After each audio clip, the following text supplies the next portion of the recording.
건축학에서 쓰는 개념 중에 걷고 싶은 거리와 이벤트 밀도라는 개념이 있습니다. 그러니까 이벤트 밀도가 높을수록 걷고 싶은 거리가 된다는 건데요. 사람들이 데이트를 할 때 커플들이 어디서 만날까, 어디서 데이트를 할까 그랬을 때 가고 싶은 곳이 있다는 것이죠. 이렇게 가고 싶은 거리, 걷고 싶은 거리는 이벤트 밀도가 높다는 겁니다. 이벤트 밀도란 뭐냐면 100m당 가게 입구 수를 이야기한다고 합니다. 그러니까 100m에 가게 문이 몇 개가 있느냐 하는 거죠. 다양한 상점들이 모여 있어서 볼거리, 또 먹거리, 놀거리들이 많은 곳은 이벤트 밀도가 높아져서 그곳에 사람들이 자꾸 모이게 되고 그곳에서 교제하고 추억거리가 많이 생길 수 있다는 겁니다. 그래서 이런 거리는 땅값에 비싸거나 싸거나 이게 중요한 게 아니고, 그 건물이 화려하냐 아니냐 이게 중요한 게 아니고, 이벤트 밀도가 높을수록 사람들이 가고 싶은 곳, 걷고 싶은 거리, 또 그곳에 추억이 생기는 거리, 이렇게 된다는 것이죠. 신앙적으로 그런 개념은 없지만 이런 개념을 우리의 경건 지수를 산출하는데 한번 대입을 해보면 이렇습니다. 우리의 경건 밀도는 어떻게 되는가? 우리의 경건 밀도는 하루 24시간 중에 내가 하나님과 교제하는데 노출된 시간이 얼마나 되느냐 하는 것이죠. 그러니까 우리가 하루가 24시간 아닙니까? 그 24시간 우리가 다 공히 사용하고 있는데 그 중에 우리가 예배나 기도나 말씀 묵상이나 또 영성일기를 쓰거나 경건서적을 읽거나 찬양을 하거나 이렇게 하나님과 교제하는데 노출된 시간이 24시간 중에 얼마나 되느냐, 이거를 보면 우리의 경건의 밀도가 얼마나 높으냐를 알 수 있다는 것이죠.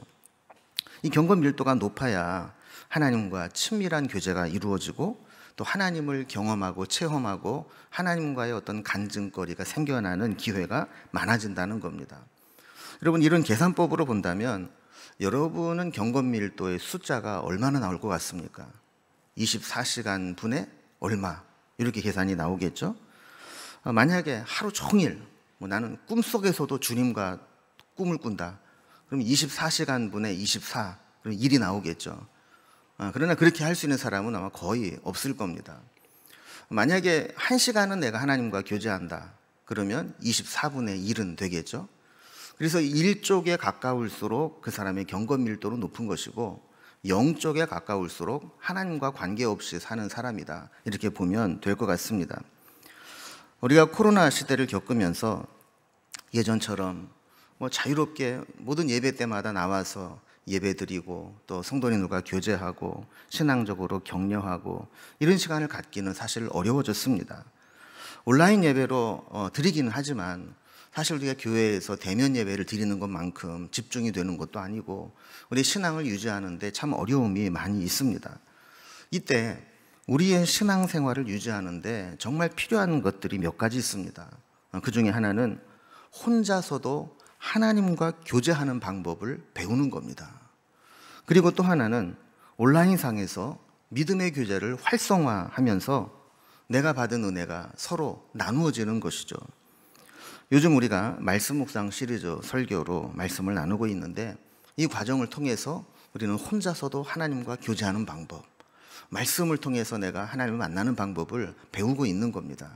그리고 이 시리즈 설교가 마치고 나면 이제 온라인으로 나누는 공동체를 만들어서 내가 말씀을 묵상한 내용들, 또 설교를 들으면서 받은 은혜들, 이런 것들을 서로 나누는 그런 것들을 만들려고 계획하고 있습니다. 이 말씀 묵상의 최대의 장점은 개인적으로 성령님께서 나에게 주시는 깨달음을 얻게 된다는 겁니다. 근데 물론 이게 쉬운 일은 아니고 또 안 되다가 어느 날 갑자기 막 계시가 내리고 막 깨달음이 와서 가능해지고 이런 건 아닙니다. 초기에는 사실 힘들고 부담스럽지만 부단한 훈련과 연습이 필요하고 때로는 반복과 시행착오를 겪어야 얻을 수 있는 기술이긴 합니다. 그러나 이런 과정을 우리가 극복해내기만 한다면 이 말씀을 묵상하는 이 작업은 우리가 하나님과 교제를 친밀하게 만들고 어느 곳에 있든지 우리의 신앙을 유지하고 성장시키는데 큰 유익이 됩니다.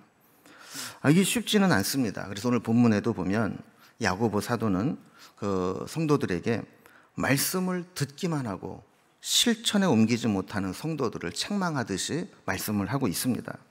오늘 본문 말씀의 핵심은 22절입니다.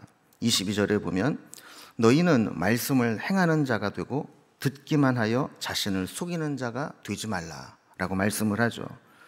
오늘 설교의 제목과 같이 성도를 두 그룹으로 나눈다면 하나는 말씀을 듣기만 하는 성도이고 또 하나는 말씀을 듣고 들은 대로 행하는 성도로 나눌 수 있다는 겁니다. 그럼 왜 똑같은 말씀을 듣는데 어떤 사람은 그냥 말씀을 들은 것으로 끝나고 어떤 사람은 들은 말씀을 실천으로 옮기는 데까지 갈까요? 말씀을 듣기만 하고 행함이 없는 사람은 말씀을 제대로 안 듣기 때문입니다. 그러면 말씀을 제대로 듣는다는 것은 뭘까요? 21절에 그 의미를 설명을 해주고 있습니다. 그러므로 모든 더러운 것과 넘치는 악을 내버리고 너희 영혼을 능히 구원할 바 마음에 심어진 말씀을 온유함으로 받으라 그랬습니다. 이게 말씀을 제대로 잘 듣는 거라는 겁니다. 자, 그러면 이걸 조금 설명을 좀 드리면요. 말씀을 들을 때 우리가 두 가지 작업이 필요한데 하나는 먼저 우리 안에 있는 모든 더러운 것과 넘치는 악을 버리는 작업이 필요하다라는 거예요. 말씀의 씨가 뿌려질 때 그것을 제대로 뿌리내리지 못하게 만드는 그런 모든 더러운 것과 넘치는 악, 이걸 내버리는 것이 필요하다는 거죠. 두 번째 필요한 것은 우리 영혼을 구원하는 말씀을 온유한 마음으로 받아 우리 마음에 심어야 한다는 겁니다. 그럼 말씀은 머리로 받는 게 아니라 마음으로 받는 겁니다. 그래서 내게 주시는 그 말씀이 내 마음밭에 심겨지게 될 때 비로소 실천하는 말씀으로 힘을 얻게 된다는 겁니다. 하나님 말씀이 들려질 때 그 말씀을 온유함으로 받아라 그래요. 그럼 온유함으로 받는다는 것은 겸손하게 수용적으로 말씀에 길들여지도록 헌신하는 마음으로 말씀을 받으라는 거예요. 여러분, 온유라는 개념은요, 성경에서 원래 성품적으로 천성적으로 타고난 온순과는 다른 개념입니다. 성경에서 온유라고 할 때 그 말의 원어적 의미는 야생 짐승처럼 막 힘은 막 뻗치는데 이것이 이 제멋대로 하던 야성이 죽고 주인이 이끄는 대로 순종하도록 잘 길들여진 상태, 이게 온유라는 거예요. 힘이 없는 게 아니고 자기 마음대로 하고 싶은 것은 막 넘쳐요. 그런데 제멋대로 살던 야성이 죽고 주인이 이끄는 대로 순종하도록 길들여지는 상태를 온유라고 한다는 거예요. 그러니까 마음에 심어진 말씀을 온유함으로 받아라. 이 이야기는 뭐냐면 말씀이 내게 들려질 때 내 자신이 하고 싶은 게 있고 지금까지 내 스타일대로 살아온 것이 있지만 그런 것들을 내려놓고 말씀에 길들여지도록 말씀을 받으라는 거예요. 여러분, 내가 말씀을 들으면서 그래, 내가 이 말씀대로 살아야지, 말씀이 이끄는 대로 살아야지, 말씀에 길들여져야지, 이렇게 듣는 사람은 실천으로 옮겨집니다. 그러나 한 귀로 듣고 한 귀로 흘려버리면 그건 그냥 성경 지식으로 끝나고 마는 겁니다. 자, 이렇게 말씀을 받기에 방해되는 것들을 제거하고 다시 그런 것들이 내 속에 들어오지 못하도록 막는 것, 그리고 그 위에 말씀이 심겨질 때 온유함으로 말씀에 길들여지도록 받는 것, 이것이 우리가 말씀 묵상을 통해서 하려고 하는 작업이라는 겁니다. 여러분, 이게 안 되면 우리가 아무리 많은 성경 지식을 머릿속에 담고 있어도 그 사람은 말씀의 사람이 될 수 없습니다. 이렇게 말씀을 듣기는 들어도 말씀으로 길들여지지 않는 사람을 22절 뒷부분에 보면 이렇게 표현을 하죠. 듣기만 하여 자신을 속이는 자가 되지 말라. 말씀을 들어서 지식은 알고 있어요. 근데 그것을 자기는 실천하지 않아요. 이런 사람은 어떤 사람이냐? 자신을 속이는 자가 된다는 거예요. 이게 무슨 뜻일까요? 자신을 속인다라는 것은 자기 기만에 빠진다는 겁니다. 자기 최면에 걸리고 자기 착각에 빠진다는 거예요. 성경 지식으로 다른 사람은 비판하고 정죄하고 판단하는데 정작 자신의 잘못은 돌아보지 못하고 고치지 못하고 사는 것이죠. 여러분, 성경을 좀 안다는 사람들이 말씀을 깊이 묵상하고 말씀 앞에 자신의 삶을 적용하는 훈련을 하지 않으면 이렇게 자기 기만에 빠지고 스스로 속는 그런 결과를 가져오게 됩니다. 여러분, 원래 사탄은 속이는 자입니다. 그래서 우리는 보통 사탄의 미혹에 넘어가고 사탄의 속임에 빠집니다. 그런데 때로는 자기 자신에게도 속을 때가 있습니다. 자기 의에 빠지게 되고 자기 기만에 빠지게 되는 경우가 있다는 것이죠. 그래서 나는 누구보다도 열심히 했고 누구보다도 정의감에 불타서 행동했고 누구보다도 주님을 위해 충성했다고 생각하고 했는데 막상 주님은 아니야, 그거 너 좋자고 한 거잖아. 그건 나하고는 상관없는 거야. 이렇게 하시는 일이 있을 수 있다는 거죠. 그럼 결국 나는 주를 위해서 했다고 열심히 했다고 착각하고 살았는데 스스로를 속인 결과가 된다라는 겁니다. 우리가 자신이 말한 것 아는 대로 행동이 일치하는 사람을 인격적인 사람이라 부릅니다. 믿을 만한 사람이고 신실한 사람이라고 평가합니다. 그런데 여기에 반해서 말과 행동이 다른 사람이 있습니다. 겉다르고 속다르고 표리부동한 사람, 이런 사람을 우리는 위선자라고 부르고 더 심하면 사기꾼이라고 부르게 됩니다. 우리가 말씀을 지식으로만 아는 사람은 이렇게 위선자, 스스로 속이는 자, 이렇게 될 수 있다라는 거예요. 그러면서 23절과 24절을 보면 재미있는 비유를 듭니다. 누구든지 말씀을 듣고 행하지 아니하면 그는 거울로 자기의 생긴 얼굴을 보는 사람과 같아서 제 자신을 보고 그 모습이 어떠했는지를 곧 잊어버리거니와 그랬습니다. 여러분, 나는 거울을 한 번도 안 본다, 이런 사람은 없죠? 보통 뭐 집에 있을 때는 안 보더라도 외출을 할 때나 그 전에는 이제 자기의 모습을 점검하기 위해서 거울을 봅니다. 근데 거울을 보는 목적이 뭐예요? 나는 왜 이렇게 잘생겼을까? 막 스스로 막 감탄하고 빠져들기 위해 보는 겁니까? 그게 아니죠. 혹시라도 내 얼굴에 뭐가 묻었는지, 뭔가 좀 잘못된 부분이 있는지 그걸 점검하기 위해 보는 거 아니겠어요?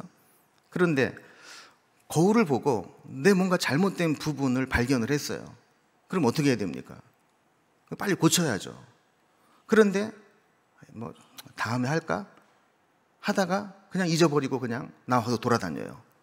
그럼 어떤 결과가 생깁니까? 다른 사람들이 볼 때 저 사람 뭐야 저거? 왜 루즈가 뻘겋게 삐껴나갔는데도 저걸 저렇게 하고 다니는 거야?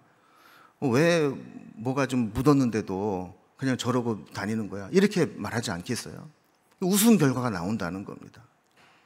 그리고 우리가 말씀을 듣기는 듣는데 말씀을 듣고 자기 자신을 돌아보면서 자신의 잘못을 고치지 않고 살아가게 된다면 결국 거울을 보고 내 얼굴에 문제가 있다는 것을 알면서도 고치지 않는 것과 똑같다라는 거예요. 자, 그러면서 이제 25절에 보면 자유롭게 하는 온전한 율법을 들여다보고 있는 자는 듣고 잊어버리는 자가 아니요 실천하는 자니 이 사람은 그 행하는 일에 복을 받으리라 그랬습니다. 이렇게 말씀을 듣고 실천하는 자는 하나님께 복을 받게 될 것이다 라는 거예요. 그래서 우리가 말씀 묵상을 배우는 목적도 이렇게 하나님의 말씀을 통해서 우리 자신을 돌아보고 우리가 말씀에 길들여져서 하나님이 원하시는 모습으로 살아가도록 하는 것, 이게 말씀을 묵상하는 목적이라는 겁니다.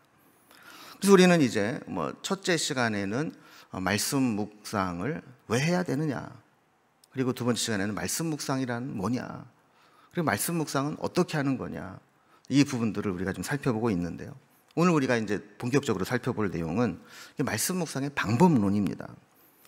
이 말씀 묵상의 방법론을 우리가 보기 전에 먼저 이 성경 공부의 큰 방법론 두 가지를 우리가 알 필요가 있습니다.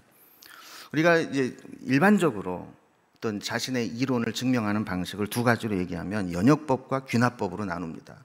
성경 공부도 연역적 성경 공부가 있고 귀납적 성경 공부가 있습니다. 연역적인 방법은 뭐냐 하면 결론을 먼저 딱 내놓고 왜 이 결론이, 이 주제가 생겼는지를 검증하는 과정을 통해서 증명하는 방식입니다. 여기에 비해서 귀납적인 방법은 어떤 주제를 염두에 두고는 있지만 처음부터 얘기하지는 않습니다. 여러 가지 관찰과 경험한 내용들을 가지고 그것이 가지고 있는 유형과 일정한 패턴을 분석하고 이 사건들이 이러한 경향을 가지고 있기 때문에 이것은 이런 것이다 라고 마지막에 결론을 도출해내는 방식이죠. 여러분, 이것을 보면 연역적 방법, 귀납적 방법을 쉽게 설명을 하면 이런 겁니다. 하나의 통로에서 시작해서 여러 가지 통로로 갈라지는 것이 연역법이고요. 여러 개의 통로를 하나로 묶어서 마지막에 하나의 통로로 묶어내는 것이 귀납법입니다. 성경 공부에도 이 두 가지 방식으로 성경 공부 교재나 방법론들이 진행이 되는데 어느 게 좋고 어느 게 나쁘고 이런 개념이 아닙니다. 상황에 따라서 효과적인 방법이 있습니다. 예를 들어서 성경적인 지식이 거의 없는 새가족이나 또 성경의 기초를 빨리 정리해서 공부하고 싶을 때에는 연역적 방법이 효과적입니다.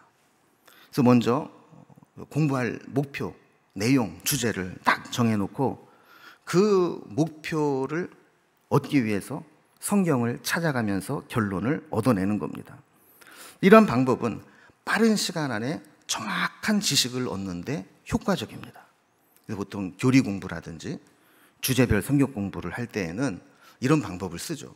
그래서 하나님은 어떤 분이신가, 이걸 창세기부터 계시록까지 읽어가면서 하나님을 찾아내려면 너무너무 힘이 들어요.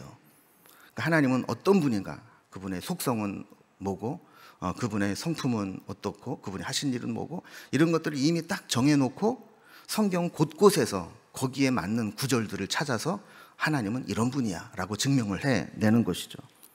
또 기도라는 주제를 우리가 공부를 한다 그러면 기도는 뭐고 어떻게 해야 되는 것이고 성경에서 기도에 어떤 말씀을 하셨고 기도의 사람은 어떤 특징이 있고 이런 것들을 뭔가 기도라는 것에 주제를 맞춰서 여러 가지 사안들을 공부하는 것이죠.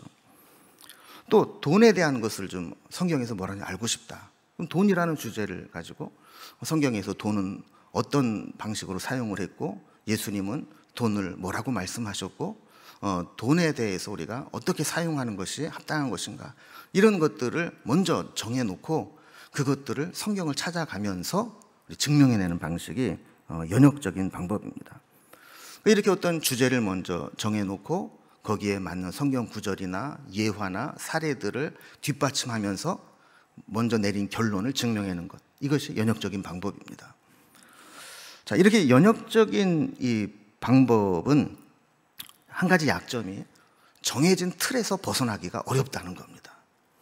딱 정해진 그 틀, 그것만 볼 수 있고 또 적용과 나눔이 어렵습니다. 일방적으로 이제 지식을 배우고 학습하는 효과가 있기 때문에 내 얘기를 하거나 그 주제에서 벗어나는 것을 할 수가 없는 것이죠. 그래서 이제 반대 방향으로, 연역법과는 반대 방향으로 공부하는 것이 있습니다. 연역적인 방법이 어떤 주제가 분명하고 학습 목표가 정해져 있을 때 빠른 시간 안에 공부하는 데 효과적이라면, 귀납적인 방법은 자료의 내용이 풍성하고 좋을 때 그 풍성한 자료들을 통해서 어떤 유형들과 패턴을 발견해내고 그 반복되는 유형과 패턴을 통해서 어떤 결론을 도출해내는 것, 이게 바로 귀납적인 방법이라는 거예요. 대표적인 게 우리가 큐티라고 부르는 것, 말씀 묵상이라고 하는 것, 그리고 강해 설교라고 하는 것. 이것은 어떤 주제를 먼저 정해놓고 그걸 증명하기 위해서 성경을 보는 게 아니고 성경 본문을 먼저 보고 그 속에서 어떤 메시지가 있는가를 찾아내가는 과정인 것이죠. 그래서 귀납적 성경 공부의 과정은 크게 세 가지가 있다고 지난 시간에도 얼핏 말씀을 드렸습니다. 이게 뭐냐면 관찰, 잘 읽는 것이고 해석, 적용. 그래서 이 풍성한 자료들, 이 본문을 잘 읽어나가고 여러 가지 말씀들이 있지 않습니까? 그리고 그것들을 해석해 나가면서 그 의미가 무엇인가를 찾아내는 것이죠. 그리고 그것을 내 삶에 딱 적용을 하면서 오늘 말씀 보니까 내가 이렇게 살아야 되겠구나, 이렇게 가는 것이 바로 큐티의 귀납적 방법론이라는 거예요. 이걸 좀 쉽게 좀 비유를 들면 이런 겁니다. 그럼 예를 들어 집에 있는 아이가 몸에 좀 이상이 있는 것 같아요. 애가 기운도 하나도 없고 보니까 뭐 열도 있는 것 같고 가끔 콜록콜록 기침을 해요. 근데 가만히 한두 시간을 지켜봐도 이 상황이 나아지질 않습니다. 그럼 어떻게 하죠? 병원으로 데려갑니다. 그럼 병원에 데려가면 의사 선생님 만나게 되죠. 의사 선생님이 어떻게 합니까? 처음에는 문진을 합니다. 이거 왜 왔어요? 어디가 안 좋아요? 그리고 몸이 좀 이상해요. 그리고 뭐 증상이 어떤데요? 그리고 언제부터 그랬는데요? 그리고 이제 상황이 심하면 혹시 얘가 예전에도 그런 적이 있나요? 아니면 가족 중에 뭐 이런 상황이 있나요? 뭐 이런 걸 다 병력을 살피게 되죠. 이렇게 그 사람에 대해서 모든 자료들을 수집하고 사실들을 찾아내는 것이 관찰입니다.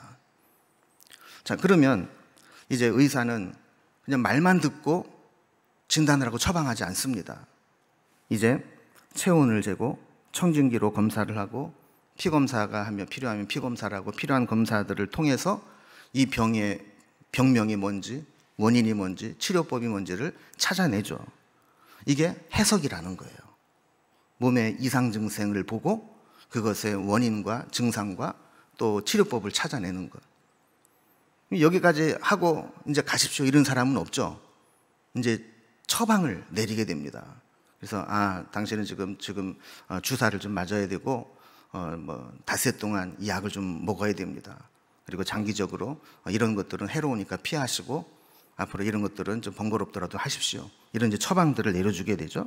이게 이 처방을 내려주고 처방대로 하는 것, 이게 적용이라는 거예요. 그러면 다시 한번 이걸 정리를 해보면 관찰은 잘 읽는 겁니다. 본문을 잘 읽는 거예요. 어떻게 읽느냐? 본문이 우리에게 알려주고 있는 사실들을 잘 파악하는 겁니다. 그럼 어떻게 해야 잘 읽을 수 있을까? 잘 읽을 때 사용하는 방법이 있습니다. 우리가 흔히 육하 원칙이라고 부르는 거 있죠. 언제, 어디서, 누가, 무엇을, 어떻게, 왜. 이 질문에 대답하듯이 성경을 읽는 겁니다. 본문을 읽으면서 이건 언제 한 얘기인가, 어디서 한 얘기인가, 누가 한 얘기인가, 누구에게 한 얘기인가, 무엇을 말하고자 하는 건가, 이걸 왜 했을까, 이걸 말하기 위해서 어떤 방법을 사용했나, 이런 것을 생각하며 읽는 것이죠.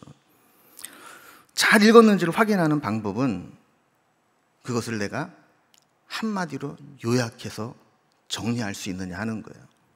자, 오늘 말씀을 읽고 오늘 말씀은 이런 내용이야 라고 정리할 수 있으면 본문의 이해가 된 것이죠, 기본적으로. 근데 본문을 읽었는데도 이게 뭔 얘기인지 모르겠다.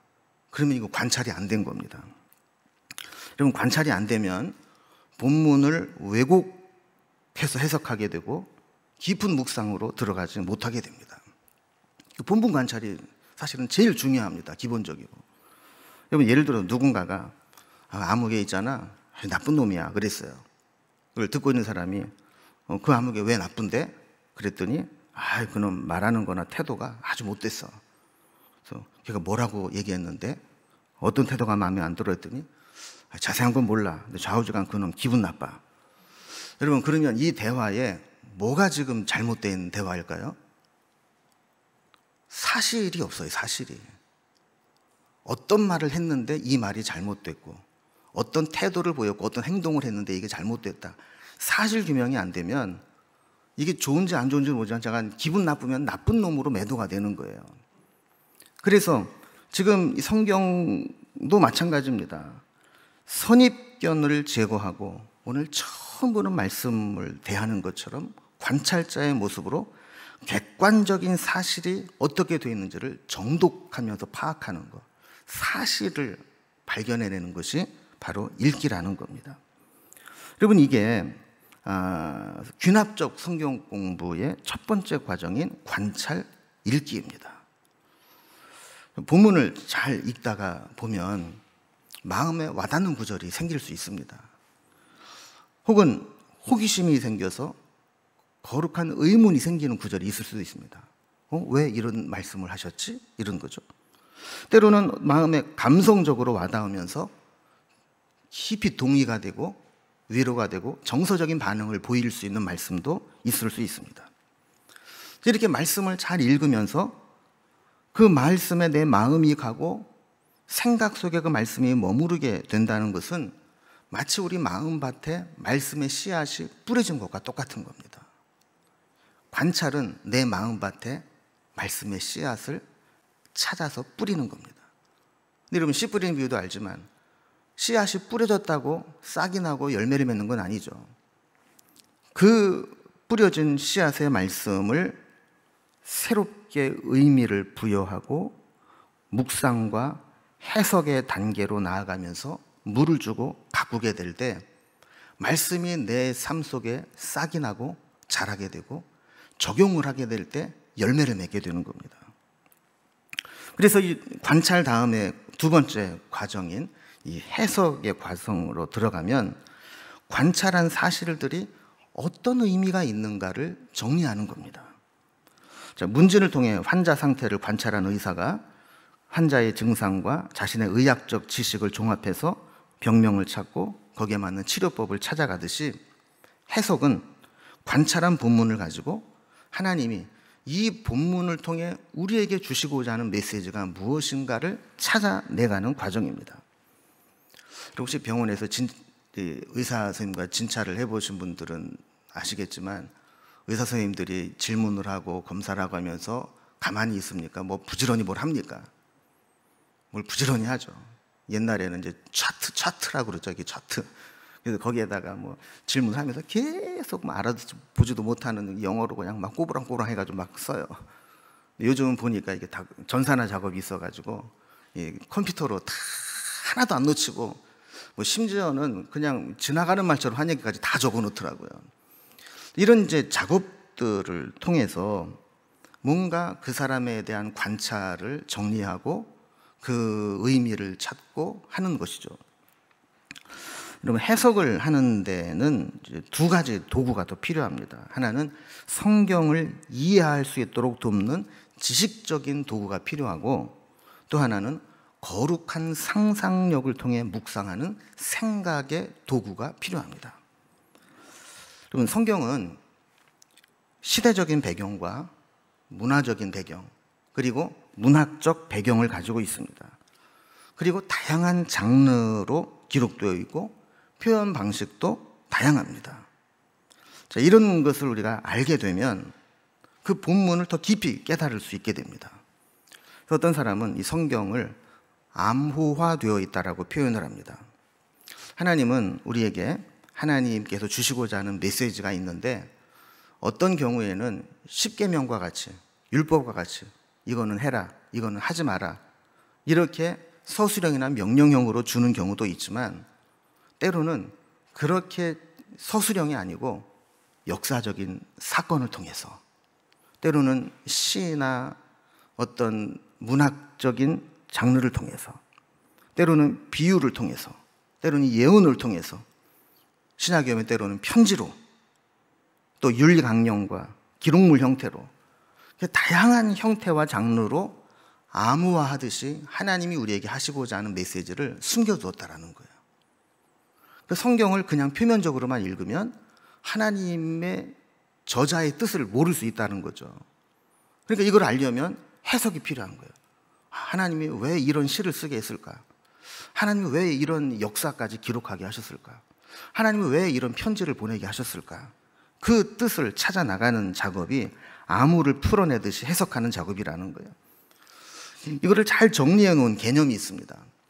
성경은 영어로 표현하면 then, there, them이라는 거예요.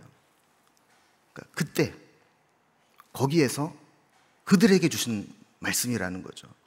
그러니까 첫 번째 청자, 첫 번째 수신자는 우리가 아니고 그 당시에 거기에 있었던 그 사람들에게 주신 말씀이라는 거예요.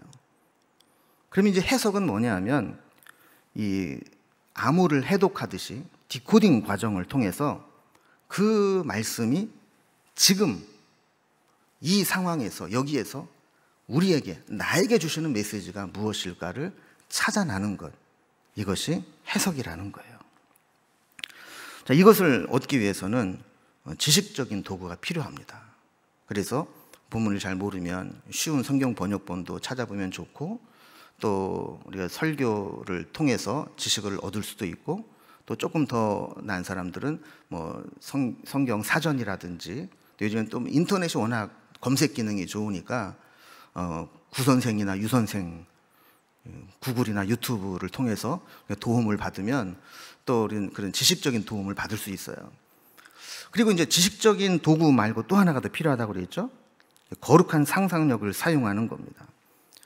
이런 것들을 지식적으로 우리가 해석을 했다면 그 다음 필요한 게 뭐냐면, 성경의 원저자이신 하나님께서 왜 그들에게 이 말씀을 주셨을까?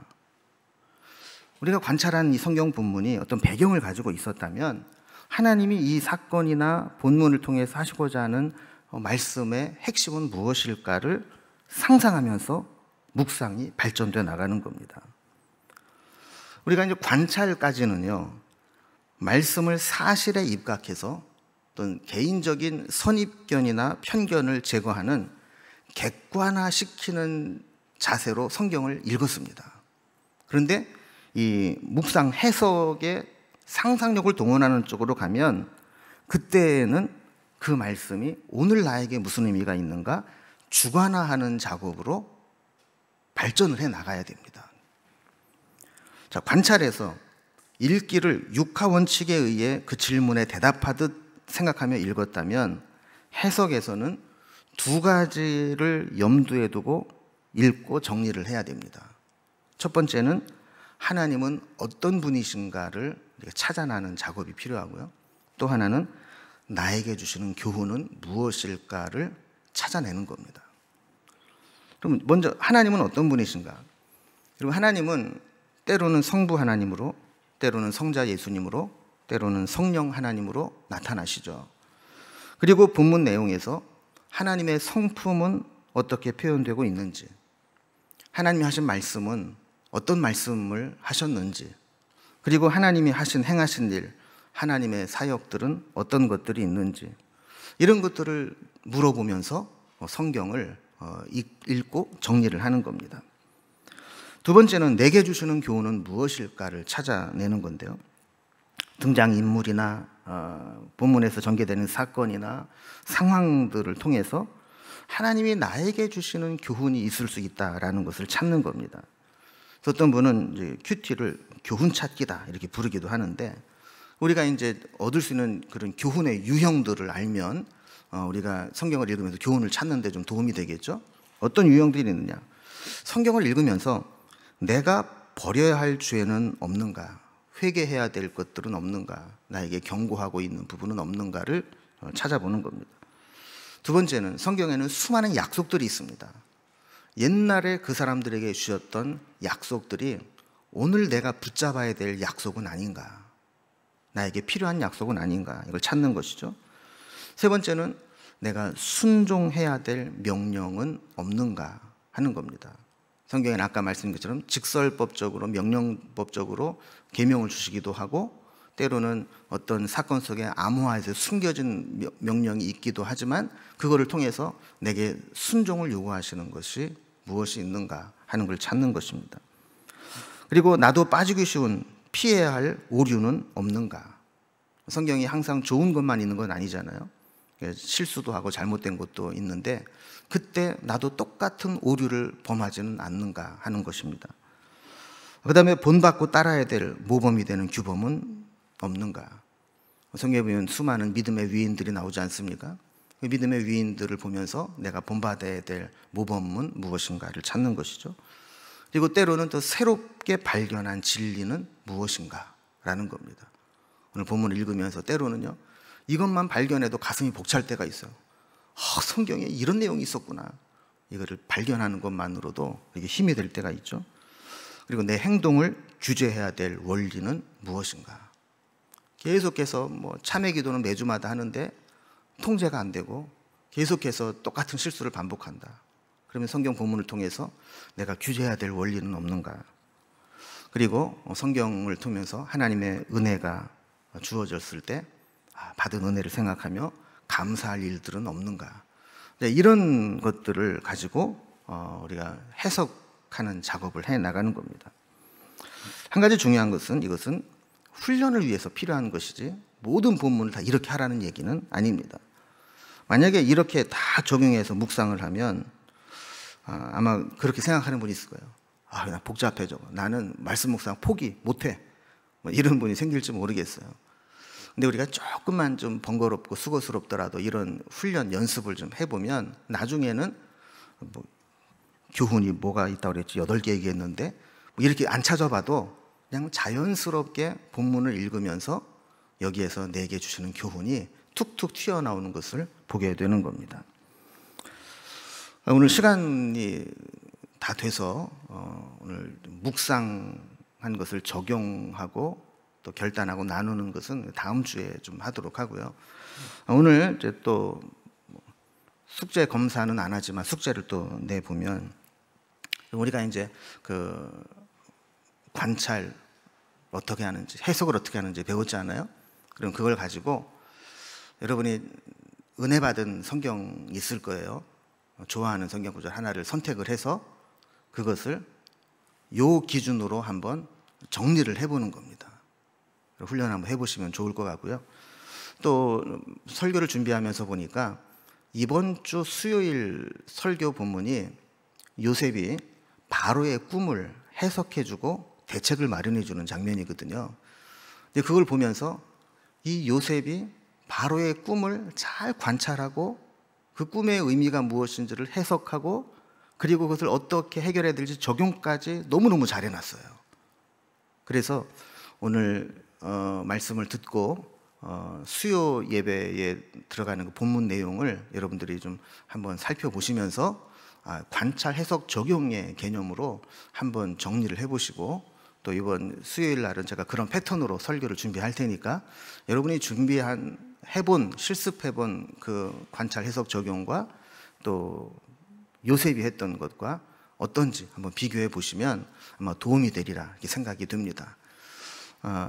오늘 뭐 다소 좀 딱딱하고 또 복잡한 이야기를 했지만 여러분 혹시 잘 이해가 안 되시면 한 번 더 유튜브를 통해서 보시면서 이것들을 우리가 훈련을 해 나가다 보면 정말 우리가 어느 곳에 있든지 진짜 섬 한가운데 나를 혼자 떨어뜨려 놔도 이 성경 하나만 있으면 그 말씀을 가지고 하나님과 깊이 교제할 수 있는 그런 아주 좋은 도구가 됩니다. 그렇게 될 때까지 우리 힘들더라도 함께 힘내서 이 작업을 해나갈 수 있기를 바랍니다. 기도하겠습니다.